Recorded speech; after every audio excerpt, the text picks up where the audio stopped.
সে যে ভারতে পালিয়ে বসে আছে, সে নাকি ছাত্র জনতার বিরুদ্ধে একটি ঘোষণা দিবে, সেটার প্রতিবাদে মূলত আজকে আমরা এই যে আমাদের বিক্ষোভ কর্মসূচি সেটা পালন করছি।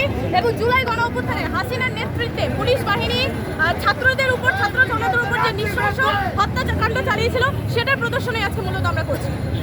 আপনারা আজকের এই কর্মসূচির পাশাপাশি আর কি স্পেসিফিকলি আপনাদের দাবি থাকবে? আজকের এই কর্মসূচি থেকে আমাদের একটাই দাবি, সেটা হচ্ছে জুলাই গণ অভ্যুত্থানে আমাদের যে 2000-এর উপর আমাদের শহীদ ভাইরা রয়েছে, প্রায় 30,000-এর উপর আমাদের আহত ভাইরা এখন পর্যন্ত হাসপাতালের বিছানায় কাতরাচ্ছে। এই সকল হত্যাকাণ্ড, এই সকল নির্মমতার বিচার আমরা চাই। আমরা অন্তর্বর্তীকালীন সরকারের কাছে আমরা এই দাবি রাখবো, যত দ্রুত সম্ভব খুনি হাসিনাকে এবং তার দোষরদেরকে শাস্তির আওতায় এনে তাদের বিচার নিশ্চিত করা হোক। এই চিন্তাটা কিভাবে মাথায় আসলো? এই যে প্রদর্শনী এটা করে দেখেন, খুনি হাসিনা 6 মাস ধরে বাংলাদেশ থেকে তাকে বিতাড়িত করেছে ছাত্র জনতা। সে ভেবেছে সে ভারতের মাটিতে বসে নতুন করে ছাত্র জনতার বিপক্ষে একটা ষড়যন্ত্র করবে, কিন্তু আমরা স্পষ্ট ভাষায় বলে দিতে চাই, আমাদের যে এই যে 2000 ভাই রক্ত দিয়েছে, আমরা আমাদের ভাইদের রক্তবৃতা দিতে দিব না।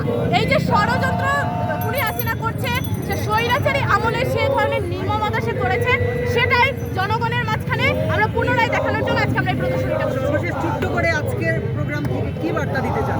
আজকের প্রোগ্রাম থেকে আমরা একটাই বার্তা দিতে চাই, সেটা হচ্ছে ছাত্রলীগকে নিষিদ্ধ সংগঠন হিসেবে ঘোষণা করা হয়েছে। তাদের কোনো কর্মসূচি বাংলাদেশের মাটিতে কোনো ধরনের কর্মসূচি সফল হবে না। বৈষম্য বিরোধী ছাত্র আন্দোলন যতদিন পর্যন্ত রাস্তায় থাকবে, ততদিন পর্যন্ত ছাত্রলীগের এই বাংলার মাটিতে তারা নিষিদ্ধ সংগঠন হিসেবে ঘোষিত হয়েছে, তাদের কোনো কর্মসূচি আমরা বাস্তবায়ন করতে দিব না। আমরা হাসিনাকে এবং তাদের দোষকে সাবধান করে দিতে চাই, তারা যে নির্মমতা বাংলাদেশের মানুষকে দেখিয়েছে, পুনরায় তারা যাতে তাদের সেই সাহসটা পুনরায় যাতে না দেখে। ধন্যবাদ।